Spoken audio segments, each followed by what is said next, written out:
আসসালামু আলাইকুম রহমতুল্লাহ। আজকে চলে আসছি একটি বীজতলায়। আমন ধান রোপণের জন্য অনেকেই বীজতলার মধ্যে বীজ ফেলাইছেন, বিভিন্ন ধরনের বীজ ফেলাইছেন।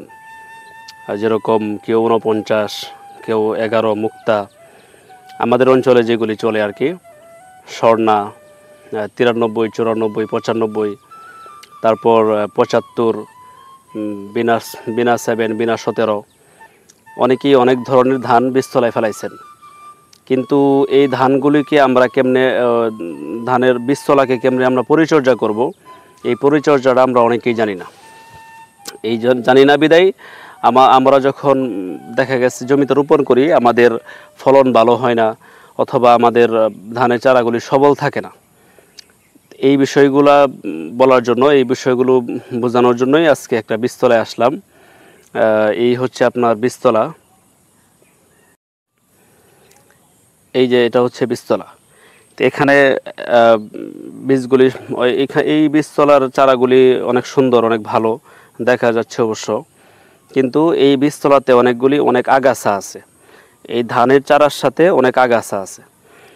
তো এই ধানের বীজতলায়ও কিন্তু আপনার আগাছানাশক দেওয়া যায়, আগাছানাশক স্প্রে করা যায়।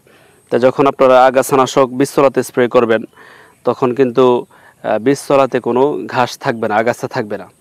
তখন আপনারা যখন জমিতে রোপণ করবেন, তখন শুধু ধানের চারাগুলি রোপণ করতে পারবেন। আর যখন আপনারা এই ঘাসগুলি সহ ধানের চারা এখান থেকে উঠিয়ে জমিতে রোপণ করবেন, তখন কিন্তু ঘাসও এটার সাথে যাইতেছে, জমিতে বেশি পরিমাণ ঘাস হবে। তো এই জন্য বীজতলাতে ঘাসের মানে আগাছানাশক যেগুলি আছে, আগাছানাশকগুলি স্প্রে করে আগাছা পরিপূর্ণভাবে দমন করে তারপর জমিতে লাগানোই সবচেয়ে উত্তম। এরপরে আমাদের আরেকটা বিষয় হচ্ছে যে অনেকেই তো অনেক ধরনের বীজ লাগাইছেন, অনেক ধরনের বীজ ফেলাইছেন। কেউ ফেলাইছেন স্বল্প দিনের ধান, কেউ একটু বেশি দিনের ধান, যেগুলি 120 দিন, 125 দিনের ধান, 125 দিন বয়সী ধান। এইগুলির বীজতলা থেকে আমরা সর্বোচ্চ চেষ্টা করব 20 থেকে 25 দিনের ভিতরে কেমনে আমরা এখান থেকে উঠে জমিতে লাগানো যায়, তাহলে আমাদের জন্য ভালো হবে। আর যারা 140 দিন, 150 দিন এরকম ধানগুলি রোপণ করছেন, তারা 1 মাস 35 দিন, 40 দিনও নিতে পারবেন, সমস্যা নাই। এই হচ্ছে একটা বিষয়। আরেকটা বিষয় হচ্ছে, আমরা যখন জমিতে ধান লাগাই, ধান লাগানোর 1 সপ্তাহ অথবা 15 দিনের ভিতরেই দেখা যায় আমাদের জমিতে মাজরা পোকার আক্রমণ হয়। তো এই মাজরা পোকার আক্রমণ কিন্তু এত তাড়াতাড়ি জমিতে হওয়ার কথা না।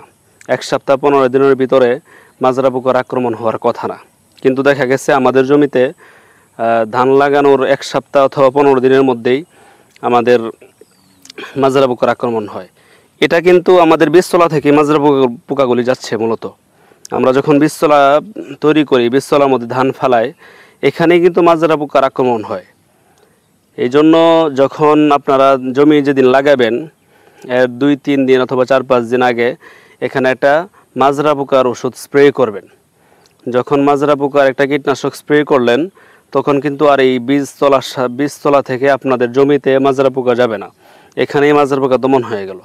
তখন আপনারা জমিতে লাগাবেন, তখন কিন্তু জমিতে এত তাড়াতাড়ি 1 সপ্তাহ 15 দিনের মধ্যেই এই মাজরা পোকার আক্রমণ হবে না আর কি। এই হচ্ছে একটা গুরুত্বপূর্ণ বিষয়। আরেকটা বিষয় হচ্ছে, অনেকের বীজতলাতে আপনার ওই ধানের পাতাগুলি হলুদ হয়ে গেছে, এখানেও আছে, এখানে 2-1টা আছে যে দেখতেছেন, ধানের পাতা হলুদ হয়ে যেতেছে, উপরের দিকে শুকিয়ে যেতেছে। এটা কিন্তু একটা রোগ। এটা যদি কারো বীজতলায় থাকে, তাহলে আপনারা কার্বেন্ডাজিম গ্রুপের একটা কীটনাশক আছে, যেরকম অটোক্রপ কেয়ার, অটোস্টিন, সেমকো, নাফকো গ্রুপের ফরাস্টিন, এরকম যে সব কার্বেন্ডাজিম গ্রুপের ওষুধ আছে, যে কোনো কোম্পানির, ভালো কোম্পানির দেখে আপনারা এটা স্প্রে করবেন বীজতলাতে, তাহলে আপনাদের এই এই রোগটা থাকবে না। তা আমরা যখন চারাগুলি, সুস্থ সবল চারাগুলি যখন আমরা জমিতে রোপণ করতে পারবো, তখন কিন্তু আমাদের ধানও ভালো হবে, ফসল ভালো হবে। তো এই জন্য সর্বপ্রথম কথা হচ্ছে বীজতলা। বীজতলাতে আমরা পরিপূর্ণ সুস্থ সবল চারাটাকে আমরা রাখা যায় সেভাবে আমাদের পরিচর্যা করা। এভাবে যদি পরিচর্যা করতে পারি, সুস্থ সবল চারাগুলি যদি আমরা জমিতে লাগাইতে পারি, অবশ্যই আমাদের ফসল ভালো হবে। আর আমরা এত কষ্ট করি, ফসল যদি ভালো না হয় তাহলে এত কষ্ট করে এত পরিশ্রম করে আমাদের কি উপকার হলো? এই জন্য বীজতলাকে আমরা সঠিকভাবে পরিচর্যা করি। বীজতলাকে যদি আমরা সঠিকভাবে পরিচর্যা করতে পারি, বীজতলাকে ভালো রাখতে পারি, আমাদের জমিতে সুস্থ সবল চারা আমরা রোপণ করতে পারবো, আমাদের ফসল ভালো হবে ইনশাল্লাহ।